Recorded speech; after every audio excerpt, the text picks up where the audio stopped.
Hello friends, నిన్న episode మీకు ఎలా అనిపించింది నా కామెంట్ చేయండి. నాకు సార్ అందరు ఏం చెప్తున్నారు, నాకు సార్ అక్షంత వేసాడు, మణికంఠని తిట్టేసాడు, హౌస్ హోల్డ్ తిట్టేసాడు అన్నాడు. అది తిట్టినట్టుందా మీకు? అది నా కామెంట్ చేయండి. అసలు నిన్న ఎపిసోడ్ గురించి మనం మాట్లాడుకుందాం. ఫస్ట్ టైం మన ఛానల్ చూస్తున్న వాళ్ళు సబ్స్క్రైబ్ చేయండి, లైక్ చేయండి, షేర్ చేయండి, కామెంట్ అయితే కంపల్సరీ చేయండి. ఫస్ట్ లైక్ అయితే చేస్తే మన వీడియో కొంతమందికి వెళ్తుంది. వీడియో నచ్చితే మాత్రం షేర్ చేయండి మీ ఫ్రెండ్స్కి కూడా. వీడియోలోకి వెళ్ళిపోదాం. స్టార్టింగే నాకు సార్ వచ్చారు, సాంగ్తో వచ్చారు, బాగుంది. మన నబీల్ గారిని అప్రిషియేట్ చేశారు, బ్యాండ్ తెచ్చి పృథ్వీ చేత పెట్టించారు, అంతవరకు బాగానే ఉంది. నెక్స్ట్ మన మణికంఠని పిలిచారు. మణికంఠని పిలిచి అక్కడ ఏమున్నాయి మీరు చెప్పండి. అన్ని టిష్యూస్ ఉన్నాయా? టిష్యూ పేపర్లు కొనిపెట్టి మిగతా టాయిలెట్ పేపర్లు పెట్టారు. ఆ టిష్యూస్ 8 నిమిషాలు టైం ఇస్తున్నాను, ఏడవగలనంత 7 అన్నారు. ఇప్పుడు 7 ఇప్పుడు నాకు సార్ అక్కడ చేసింది కొంత మణికంఠ హింట్ ఇచ్చినట్టే. 7 తర్వాత ఒకవేళ ప్రియా దగ్గర నుంచి మాత్రం నీకు ఫుడ్ రాలేదు, మీ ఫ్రెండ్ ఫుడ్ తెచ్చాడు. సెకండ్ పాయింట్ వచ్చి ప్రియా దగ్గర నుంచి నువ్వు మణికంఠ కన్నా నీవు నా దగ్గర రావద్దు, అక్కడే ఉండిపోయిన మెసేజ్ వస్తే నువ్వేం చేస్తావంటే, నాకు భయం వేస్తుంది సార్ అని అప్పుడు కళ్ళం నీళ్ళు వస్తున్నాయి. నాకు సార్ ఏమన్నా, నువ్వు ఏడవటానికి కారణాలు ఎత్తుకోవద్దు. హౌస్ వాళ్ళు నమ్మరు. ఎందుకంటే హౌస్ వాళ్ళు ఏమనుకుంటున్నారు, టార్గెట్ చేశారు, సింపతి కోసం ఏడుస్తున్నారు అంటున్నారు. అందుకని వాళ్ళు నమ్మరు, వాళ్ళు సింపతి కోసం ఏడుస్తున్నారు అంటున్నారు. కాబట్టి నువ్వు ఏడవలసినంత ఇప్పుడు ఏడ్చేయి, లేదంటే బయటికి తీసుకెళ్ళి పక్కన పెట్టుకో. నువ్వు ఏడాలనుకున్నప్పుడు దీన్ని చూస్తే నువ్వు ఏడుపు ఆగిపోవాలి అని నాకు సార్ ఒక రకంగా మణికంఠకి కొంత మేలు చేసినట్టే. ఎందుకంటే నాకు సార్ అట్లా హింట్లు ఇవ్వడం వల్ల కూడా మణికంఠకే ప్లస్ అవుద్ది అక్కడ ఆడియన్స్ దృష్టిలో. ఎందుకంటే నాకు సార్ కూడా తెలుసు అక్కడ వాళ్ళు కార్నర్ చేస్తున్నారు కాబట్టి వాళ్ళు నమ్మరు, నువ్వు కొంచెం ఇక నుంచో కంట్రోల్ చేసుకో అని హింట్ ఇచ్చారు. ఇంతకుముందు కూడా అన్నారు కదా, ఏడవకు మణికంఠ, ప్రతి దానికి ఏడిస్తే కొంచెం బాగోదని కూడా చెప్పారు. బాగా ఏడవటం అంటే అతని నేచరే అది. ఇప్పుడు మగపిల్లాడు ఏడుస్తున్నాడు ఏంటంటే, మగపిల్లాడు అయితే మనిషి కదా, వాడు ఏడుపు రాదా వాళ్ళకి? ఆ పిల్లాడు పెరిగిన పరిస్థితులు, విధానము, చిన్నప్పటి నుంచి తన పడ్డ కష్టాలు, ఇవన్నీ కూడా తర్వాత పెళ్ళైన తర్వాత కూడా ఇష్టపడి చేసుకున్న భార్య దూరం అయిపోయి, తన అమ్మాయి పుట్టింది అనుకున్న పాప దూరం అయిపోయేటప్పటికి ఆ పరిస్థితి వల్ల పెద్ద సెన్సిటివ్గా మారిపోయాడు అబ్బాయి. ఆ సెన్సిటివ్ పర్సన్ అది, ఎవరు చూసినా అర్థమవుతుంది. సింపతి కోసం ఏదో కారణాలు ఎత్తుకొని ఏడ్చినట్టు లేదు అక్కడ. వాళ్ళు చెప్తున్నారు కానీ మీకు అనిపిస్తుందా సింపతి కోసం కారణాలు ఎత్తుకొని మరీ ఏడుస్తున్నారని?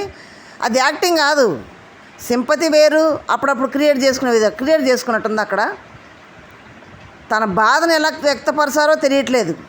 అదే బయట ఇప్పుడు కొంతమంది కామెంట్లు పెడుతున్నారు. అసలు మణికంఠని ఫస్ట్ నుంచి వీళ్ళు ఎలా టార్గెట్ చేసి నామినేట్ చేశారో, 5 వారాల నుంచి ఏమి రీజన్స్ చెప్పారు, రీజన్లతో సహా నాకు కామెంట్ పెడుతున్నారు. 5 రీజన్లతో సహా ఒకళ్ళు చెప్పారంటే అదే అందరూ వాళ్ళు మళ్ళీ పైగా ఆ నైట్ కూర్చొని ప్లాన్ చేసుకోవటం. మణికంఠని మన ఈ రీజన్ పెట్టి నామినేట్ చేద్దాం, ఈ రీజన్ పెట్టి నామినేట్ చేద్దామని మాట్లాడుకోవటం. మణికంఠ ఒక్కడే ఏడుస్తున్నాడు అక్కడ, మిగతా వాళ్ళందరూ శుద్ధపూసలా? మణికంఠ ఒక్కడే టార్గెటా? వీళ్ళందరూ శుద్ధపూసలు అయినట్టు, మణికంఠ ఒక్కడే ఆట ఆడినవాడు అన్నట్టు, ఏడుస్తున్నాడు అన్నట్టు. ఏం సీత ఏడవట్లేదు దొంగ ఏడుపులు? యష్మి ఏడవట్లేదు దొంగ ఏడుపులు? ఏమ్మా ఏడుస్తున్నావని వెన్న రాసినట్టు మా నాకు సార్ అడుగుతుంటే ఇంగ్లీష్ రాక ఏడుస్తున్నావు సార్ అంటుంది. అలా ఏడ్చిందా? మీరు ఎపిసోడ్ చూశారు కదా, పృథ్వీ గెలవలేదని ఏడ్చింది లోపల కూర్చొని ఎక్కుళ్ళు పెట్టి. అది సింపతి కోసం ఏడ్చినట్టు కదా.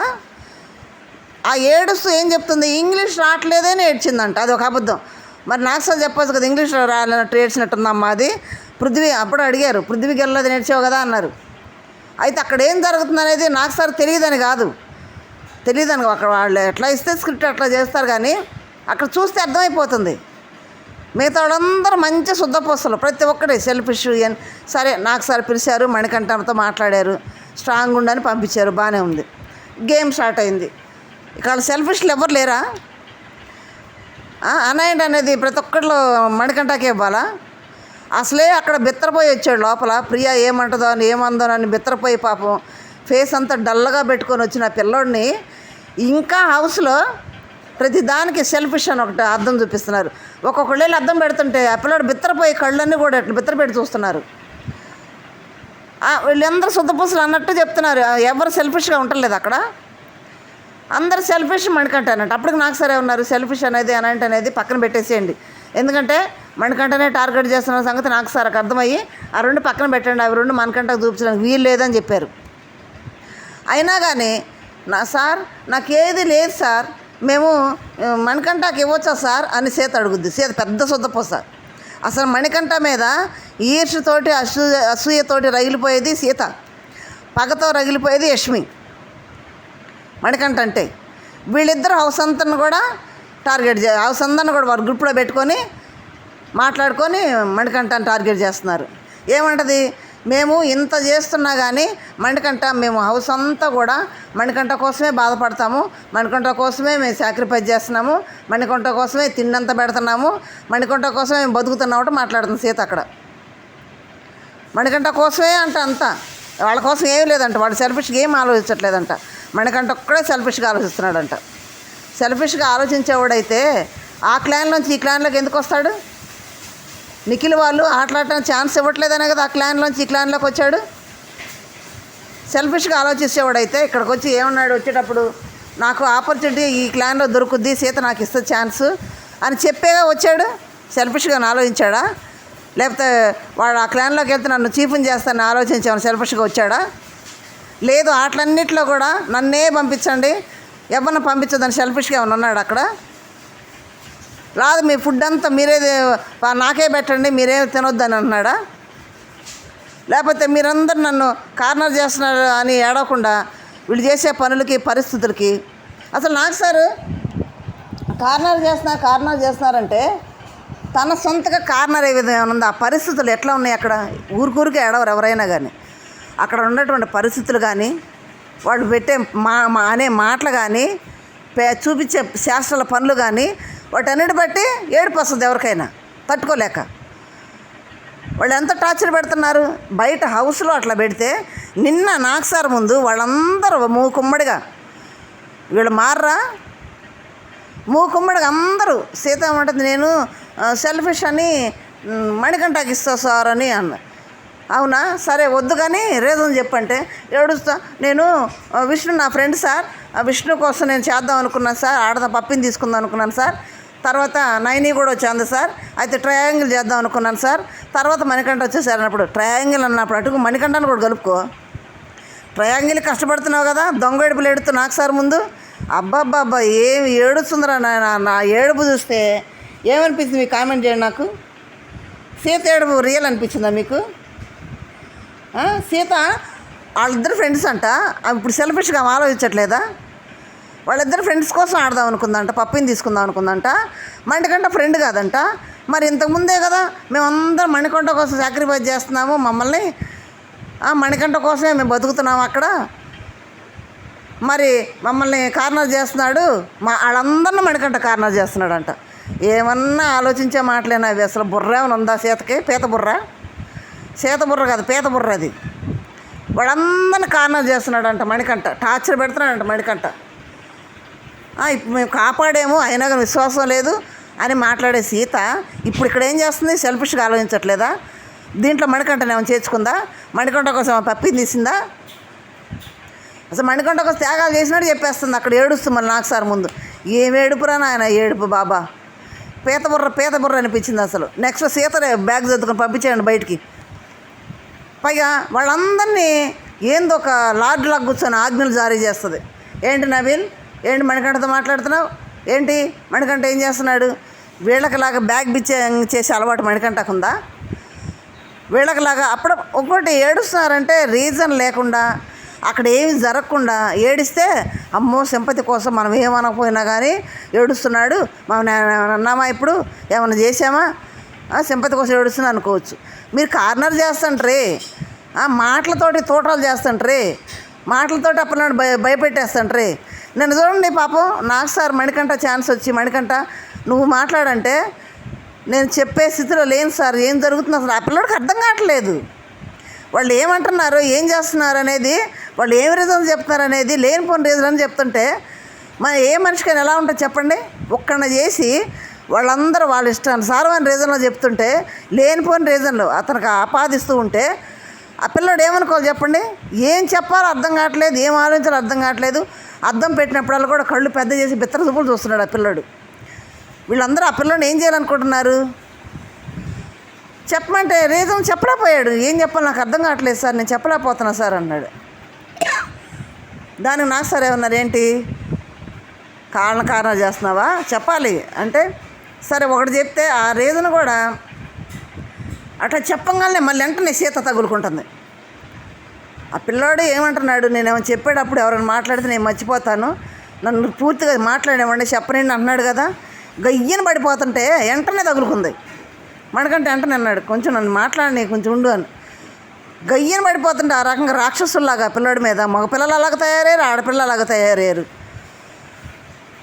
ఏం మాట్లాడతాడు? మాట్లాడలేకపోతుంటే ఒక మాట చెప్పగానే ఆ మాటకి నాకు సార్ చెప్పారు, మనకంట నీవు చెప్పిందా నీ గురించి నీ తరఫున నేను మాట్లాడుతున్నాను నాకు సార్ మాట్లాడాడు. మన సీత తలదించుకుంది నాకు సార్ మాట్లాడితే. అట్లా వీళ్ళకిలాగా లాజికల్గా మాట్లాడటం కూడా మణికంట చేతకాట్లేదు పాపం. ఆ లాజికల్గా మాట్లాడటం రావట్లేదు, అది చెప్పలేక వాళ్ళ మాటలకు తట్టుకోలేక ఏడ్చేస్తున్నాడు. ఏం చేస్తాడు? అక్కడ ఎవరో ఫ్రెండ్షిప్ లేరు, ఎవరైనా హెల్ప్ చేసి ఓదార్చేవాళ్ళు లేరు. బయట పరిస్థితులు అలాగే ఉన్నాయి, పుట్టిన పెంపకం దగ్గర నుంచి అతను పడ్డ కష్టాలు అలాగే ఉన్నాయి. చేసుకున్న ఫ్యామిలీ భార్య విషయంలో కూడా ఏడిపే, ఏడకొస్తే ఇది ఏడిపే. ఇంకా ఆ పిల్లడు ఎలా తట్టుకోవాలి? ఒక మనిషి ఎన్నెన్ని తట్టుకుంటాడు? ఎవరైనా సపోర్ట్ ఉండి ఓదారుస్తూ నీకు నేను ఉన్నాను అంటే కొంచెం రిలాక్స్గా ఉంటాడు. అట్లా చేసేవాళ్ళు ఎవరో లేరు. అదేనంటే మేము మణికంఠ కోసం ఎంత చేస్తున్నాం సార్, అసలు అయినా కానీ మణికంఠ మమ్మల్ని టార్గెట్ చేస్తున్నాడు సార్ అంటాను. ఏం చేస్తున్నారంటే ఏంటంటే అక్కడ సోనియాని మణికంఠ డేంజర్ జోన్లో పెడితే మేము కాపాడాం కదా, ఇంత చేస్తున్నాం కదా, మేము కాపాడి హౌస్లో ఉంచాం కదా, అయినా మమ్మల్ని విశ్వాసం లేకుండా టార్గెట్ చేస్తున్నాడు అంటది. ఏముంచిందా? వీళ్ళు ఉంచారా? ఆల్రెడీ ఆడియన్స్ సేవ్ లిస్టులో పెట్టాడు, నాకు సార్ చెప్పాడు. సోనియా డేంజర్లో ఉంది, మణికంఠ సేవ్ లిస్టులో ఉన్నాడు, మీరు జీరోలు ఇచ్చారని చెప్పాడు. అయినా కానీ మేము సేవ్ చేసాం. ఏంది వాళ్ళు సేవ్ చేసింది అన్న కూడా అంటున్నారు. ఏంది వాళ్ళు సేవ్ చేసింది? సీత మాత్రం అసలు నిజంగా మణికంఠ మీద పగతోటి, ఈర్ష్యతోటి, అసూయతోటి రగిలిపోతుంది. ఎందుకు సేవ్ అవుతున్నాడు? మన సింపతి అంతా కూడా కాదు, నిఖిల్కి అర్థమైంది, నబీల్కి కూడా అర్థమైంది. ఈ సింపతి అంతా కూడా బయట వెళ్ళిపోతుంది, మనం చేసేవన్నీ వెళ్ళిపోతుంది అన్నప్పుడు కొంచెం నువ్వు అదుపులో పెట్టుకోవచ్చు కదా, నోర్లు చేష్టాల పనులు అదుపులో పెట్టుకోవచ్చు కదా. అటు పెట్టుకోరు, వాళ్ళు కంట్రోల్ అవ్వరు. ఈ పిల్లల్ని టార్చర్ పెడతాం తగ్గించరు, మాటల తోటలాగా మాట్లాడడం తగ్గించరు, గిచ్చుతారు, బాగా గిచ్చుతారు, గిల్లుతారు. ఆ పిల్లడు ఏడిస్తేనేమో ఏడవద్దంటారు, గిల్లుతారు, ఏడవద్దంటారు. ఇది ఎట్లా కుదురుతుంది? గిచ్చినప్పుడు గిల్లినప్పుడు నొప్పి పుట్టదా? ఏడవరా? మగపిల్లలు లేదు ఆడపిల్లలేదు, నొప్పి అనేది ఎవరికైనా ఒకటే. గిల్లారు, గిచ్చారు, ఏడుస్తుంటే ఏడవద్దంటారు. ఇది ఎట్లా రీజను? ఏడిస్తేనే సింపతి గేమ్ చేస్తున్నావు, నువ్వు సింపతిగా ఉంటున్నావు అంటారు. ఆ పిల్లాడు ఎట్లా ఉండాలి? అక్కడ రాక్షసులాగా పడిపోతుంటే పైన. యష్మిని చూస్తే యష్మి అలాగే పడుద్ది, సీతను చూస్తే ఇలా ఒక రకంగా కొంచెం ప్రేరణ విష్ణువునే కొంచెం మీద గయ్యని పడకుండా ఉంటుంది. యష్మి నువ్వు ఉన్నంతకాలం ఎలా చీఫ్ అవుతావు చూస్తానంటది, ఎలా ఉంటావు చూస్తానంటది, నువ్వైనా ఉండాలి నేను ఉండాలని ఉంటుంది. అంత కక్ష ఏంది ఆ పిల్లాడంటే? అంత బాధ ఏంది? రాక్షసులాగా పడిపోతాను. నిన్న కూడా ఎంత అందరూ కుమ్మడిగా అంత సెల్ఫిష్గా ఉన్నాడు ఆ పిల్లాడు. ఏమన్నా పాపం కొంచెమన్నా జాలి లేకుండా ప్రవర్తిస్తున్నారే వాళ్ళు. సరే, భార్య దగ్గర నుంచి ఫుడ్ వచ్చిందంటేనే జాలి పడలేదు అసలు. ఆ ఫుడ్ విషయాల్లో వాళ్ళందరికంటే కూడా నిఖిల్కి తెచ్చిచ్చింది యష్మి. నిఖిల్ ఏమన్నా అయ్యో మా అమ్మో నేర్చాడా? సోగండాలు పెట్టే నేర్చాడా? అయ్యో మా అమ్మ పంపించింది బాబు అని ఏమైనా నేర్చాడా? చిన్న బొప్పే. ఫ్యామిలీ బర్డెన్ ఉన్నది మణికంఠకి. అసలు ఇడిపోయే పరిస్థితిలో ఉన్నారు వాళ్ళు. ఏం మెసేజ్ వచ్చిందని టెన్షన్తో ఉంది మణికంఠ. అసలు ఆ మెసేజ్ అవసరం అయ్యేది మణికంఠకి, వీళ్ళకి కాదు. బుర్ర తక్కువ కాకపోతే అది కొంచెం ఆలోచించు కదా. బుర్ర తక్కువ కాదు, పగతోటి చేసే పనులు అయ్యి. యష్మి పగతోటే మణికంఠకు తీసుకురాలేదు, అది తీసుకురాకుండా వచ్చి ఇక్కడ సారీ చెప్పి ఓదారుస్తుంది. అసలు అవసరమైంది మెసేజ్ అతనికి కదా. అతను టార్గెట్ చేస్తున్నారు, దూరం పెడుతున్నారు, పగతోటే అన్నీ చేస్తున్నారు. ప్రేరణ కోటేసినందుకు ఇంత ఎగిరిపడింది. నేను చీఫ్ అయిన దానికే నీకు అంతుంటే, చీఫ్ అవ్వాలనుకుంటున్న మణికంఠకి ఎంత ఉండాలి? 5 వారాల నుంచి నేను చీఫ్ అవుతా అంటున్నాడు పాపం. ఒకసారి అయ్యావు, అయిన తర్వాత కూడా అవ్వాలని అంత కోరిక ఉందా నీకు? మరి అవ్వనాడు పరిస్థితి ఏంటి? అవ్వాలని ఏడుస్తున్న పరిస్థితి ఏంటి? అవ్వాలని ప్రయత్నంతో ఆడాడు పాపం. ఆ ప్రయత్నంలో కదా ఓడిపోతున్నాడు. దానికి మీరు ఆటలో పక్కన పెట్టి అటు చూస్తే నిఖిల్ బ్యాచ్ వాళ్ళేమో ఎవరో ఆటలో పనికిరాడు చెప్పమంటే బిగ్ బాస్ మణికంఠ అంటారు. ఇటు చూస్తే సీతను అడిగితే మణికంఠ అంటది. ఎవరికి పనికిరారన్నట్టు పక్కన పెడుతుంటే పిల్లడు ఏడోకి ఏం చేస్తాడు? కార్నర్ చేసినట్టు కాదు అది. అటు నుంచి తీసేసి ఇటు నుంచి తీసేసి కార్నర్ చేసినట్టు కదా ఏడవడా? ఇష్టపడి మీ క్లాన్లోకి వస్తే నువ్వు నిర్దాక్షిణ తీసి బయట పెడితే అప్పటికి నబీల్ ఏమన్నాడు? వాడు 5 వారాల నుంచి నామినేషన్లో ఉంటున్నాడు పాపం. ఒక ఆట ఆడితే ఛాన్స్ వస్తే ఆడియన్స్ ఓట్లు వేస్తే కొంచెం బాగుంటాడు, రిలాక్స్ అవుతాడు, రిలీఫ్గా ఉంటాడు, బాబా టెన్షన్ చూడలేకపోతున్నావు అని చెప్తే ఏంటి సపోర్ట్ చేస్తున్నావు అంటది సీత. నేను మళ్ళీ నాకు సార్ ముందు ఏం ఏడుపులరా బాబా, వీళ్ళందరూ ఎంత శుద్ధపూసలు అంటే అసలు మాకేం తెలీదు, మేము శుద్ధపూసలమే. ఎన్న రాసినా కానీ ఎట్లుంటుంది మెత్తగా ఆ టైపులో ఉన్నట్టు మేము చాలా నున్నగా ఉండేవాడు అన్నట్టు మాట్లాడుతున్నారు అక్కడ నాకు సార్ ముందు.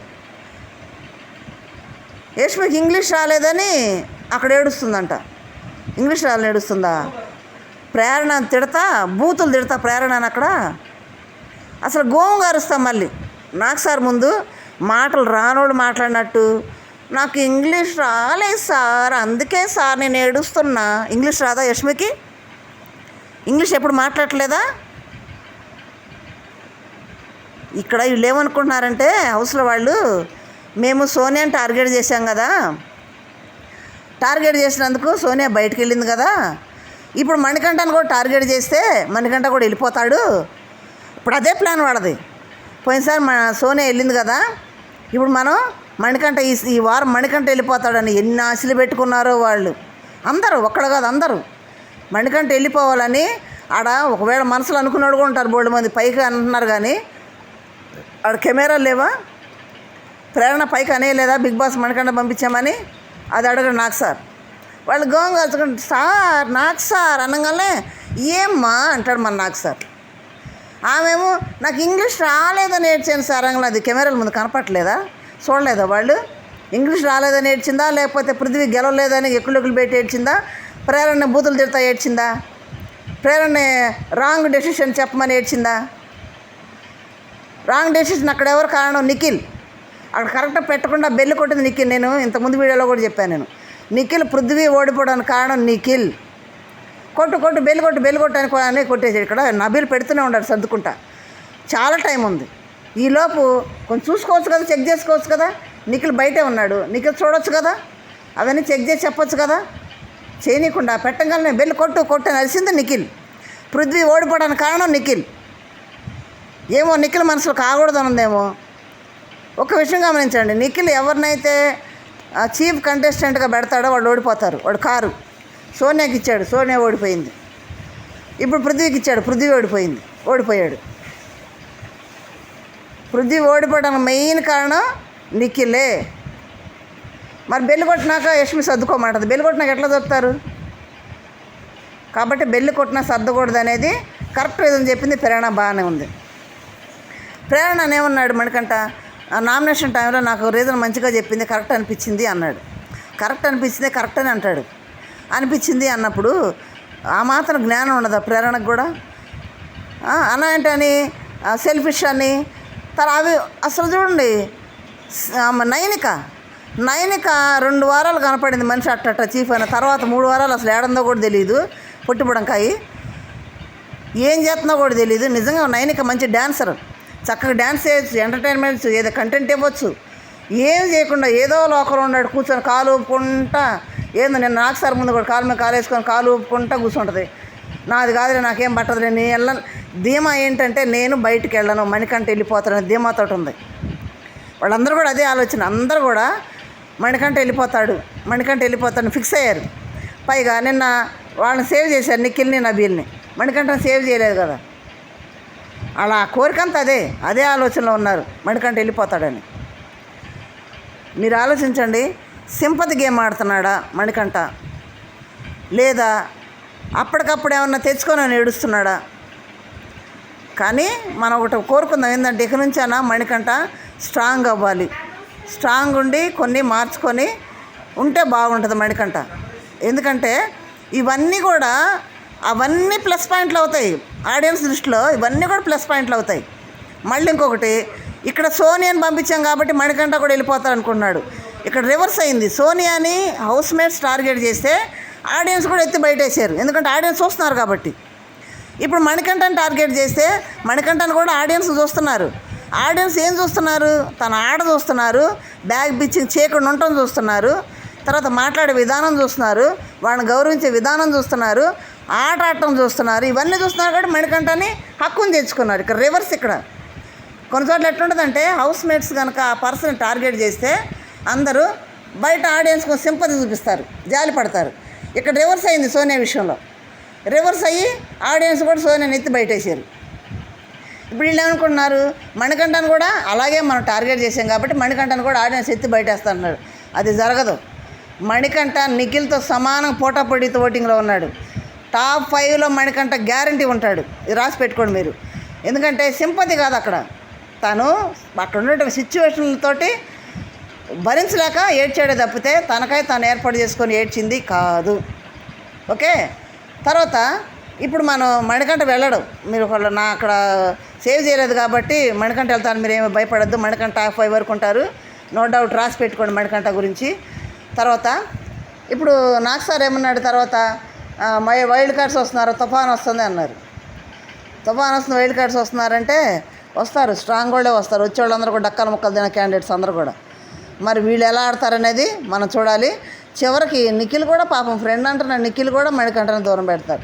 అందరూ మణికంఠ మణికంఠ మణికంఠ, హౌస్ అంతా మణికంఠే. Bigg Boss 8 Manikanta, Bigg Boss 8 Manikanta. ఇప్పుడు అక్కడ ఉన్న వాళ్ళందరూ కూడా ఎవరొకడు ఆడియన్స్ దృష్టిలో ఎవరో ఒకళ్ళు ఏదో ఒక పాయింట్ మీద గట్టిగా ఉంటారు. అట్టా ఆడియన్స్కి కొండ గుర్తులాగా ఉండిపోద్ది. ఇప్పుడు నిఖిల్ అనుకో టాప్ ఓటింగ్ పడుతుందిరా, పర్లేదు. సరే ప్రేరణ అనుకో కొంచెం బాగా పర్లేదు, అమ్మాయి బాగా ఆడుతుంది. తర్వాత నబీల్ ఉన్నాడు అనుకో బాగా ఆడాడు, మెగా చీఫ్ అయ్యాడు. ఇట్లా గుర్తులు ఉన్నాయి. మిగతా వాళ్ళకి ఏమున్నాయి? మిగతా వాళ్ళకి ఏం గుర్తులు ఉన్నాయి? మణికంఠ ఉన్నాడంటే అరే పాప మా చేత టార్గెట్ ఇది బాగా పొందుతున్నాడు రా, పర్లేదు పిల్లాడు బ్యాగ్ బిచ్కి చేయడంలో బాగానే ఆడుతున్నాడు అనేది గుర్తుంది. మరి మిగిలిన వాళ్ళకి ఏం గుర్తులు ఉన్నాయి? ఆడియన్స్ ఏమని గుర్తుపెట్టుకుంటారు మిగతా వాళ్ళని? ఏ కొండ గుర్తులతో గుర్తుపెట్టుకుంటారు? ఆట ఉందా? ఆట ఉందా? లేదు. సీత దగ్గర, నైనిక దగ్గర, విష్ణువుల దగ్గర ఆట ఉందా? ఆట లేదు. బ్యాగ్ బిచ్చింగ్ అయితే ఫుల్గా ఉంది. తర్వాత మాటలు ఊరికే మణికంఠ గురించి ఏడవడం తప్పితే వాళ్ళకి వేరే పనే లేదు. సీతకు ముఖ్యంగా, యష్మికి ముఖ్యంగా. తర్వాత మన పృథ్వీ విష్ణుప్రియ సంగతి ఏంటంటారా? అది కంటెంట్ కోసం చేస్తున్నారు. అది ప్రేమ కాదు, తొక్క కాదు. కంటెంట్ క్రియేట్ చేస్తే హౌస్లో కొంతకాలం కొనసాగొచ్చు కదా అని వాళ్ళు చేస్తున్న పని అది. అది ప్రేమ కాదు, దోమ కాదు, కంటెంట్ కోసం చేస్తున్నారు వాళ్ళిద్దరూ. వాళ్ళని పక్కన పెట్టండి. అయితే ఇంతవరకు నేను ఎపిసోడ్ ఇంకేమైనా మీకు అనిపిస్తే నాకు కామెంట్ చేయండి. తర్వాత నిన్నటి దాంతో మణికంఠ టాప్ 5లోకి వెళ్ళాడు, రాసి పెట్టుకోండి. ఇక వేరే నో డౌట్. ఇంతతోటి నాకు సార్ కూడా మణికంఠ హింట్ ఇచ్చేశాడు. ఓకే. నాకు సార్ మణికంఠ నేను ఇట్లా ప్రేమపూర్వకంగా మాట్లాడాడు. అట్లా పెడితే ఇప్పుడు వైల్డ్ కార్డ్ ఎంట్రీస్ మనకు తెలిసి అప్డేట్ ఏంటంటే వైల్డ్ కార్డ్ ఎంట్రీస్ వచ్చారని వాళ్ళకి 3 టాస్కులు జరిగినాయంట. 3 టాస్కుల్లో 2 ఏమో వైల్డ్ కార్డ్స్ గెలిచారంట, 2 ఏమో ఒకటేమో వీళ్ళు నబీల్ వాళ్ళు గెలిచారంట. వైల్డ్ కార్డు క్లాన్ పేరేమో రాయల్ అని పెట్టుకున్నారంట కొత్త వాళ్ళు. పాత వాళ్ళేమో నబీల్ క్లాన్ ఏమో ఓజీ అని పేరు పెట్టుకున్నారంట. మరి వీళ్ళు ఎవరు చీఫ్ అయ్యారు అనేది ఏందనేది ఇప్పుడు ఎవరు ఎక్కువ ఆటలు గెలిస్తే వాళ్ళకే కదా అక్కడ ఫుడ్ ముందెళ్ళి తెచ్చుకునేది. ఆ కొత్త వైల్డ్ కార్డులే వెళ్ళారు మంచి ఫుడ్ తెచ్చుకోవడానికి. వీళ్ళు ఇంతకు ముందు వెళ్ళి చికెన్లో మటన్లో మొత్తం వేసుకొచ్చేవాడు. నిఖిల్ తీసుకొచ్చి చక్కగా యష్మికి చికెన్ అంటే ఇష్టం కదా, బాగా అయిపోయేవాడు. ఇప్పుడు అది లేదు. ఇక వీళ్ళు వైల్డ్ కార్డులు వచ్చారు కాబట్టి వాళ్ళే 2 ఆటలు గెలిచారు. వాళ్ళే పోయి మొత్తం లగ్జరీ బడ్జెట్ మొత్తం తెచ్చుకుంటారు. ఇక యష్మి చికెనో ఏడుస్తుంది ఇక. కాబట్టి యష్మి మళ్ళీ ఇంకొకటి, నిన్న అసలు యష్మిని ఎంత గోముగా అరుస్తున్నారు మన నాకు సారు. ఎంత గోముగా మాట్లాడుతుందబ్బా. మీకు ఏమైనా అర్థమైతే నాకు కామెంట్ చేయండి. ఓకే. హౌస్ అంతా కూడా మణికంఠ టార్గెట్స్ చేస్తున్నారు. కానీ మణికంఠ స్ట్రాంగ్ అవ్వాలని మనం కోరుకుందాం. ఎందుకంటే కొన్ని పరిస్థితులు 5 వారాలు అయిపోయింది కాబట్టి కొంచెం స్ట్రాంగ్ అయ్యి వాళ్ళు ఎదిరించి మాట్లాడుతూ ఉండాలి. ఇంకా కార్నా చేస్తాననేది కొంచెం వదిలేస్తే బాగుంటుంది. ఎందుకంటే ఆడియన్స్ కూడా ఇసుగు పుట్టింది అనుకో, యాంద్రీయుడు అని అన్నారనుకో మళ్ళీ ప్రాబ్లం అవుతుంది. కాబట్టి మణికంఠ కూడా కొంచెం ఆ ఏడుపు మానేస్తే బాగుండిద్దని నాకు సార్ కోరుకున్నట్టు మనం కూడా కోరుకుందాం. మణికంఠకి వాళ్ళ ఫ్యామిలీ గుండా ఎటువంటి ఇబ్బంది లేకుండా వాడు కలిసి హ్యాపీగా ఉండాలని మనస్ఫూర్తిగా మణికంఠను ప్రేమించే ప్రతి ఒక్కడం కోరుకుందాము. ఓకే, లైక్ చేయండి, షేర్ చేయండి, సబ్స్క్రైబ్ చేయండి. Thank you.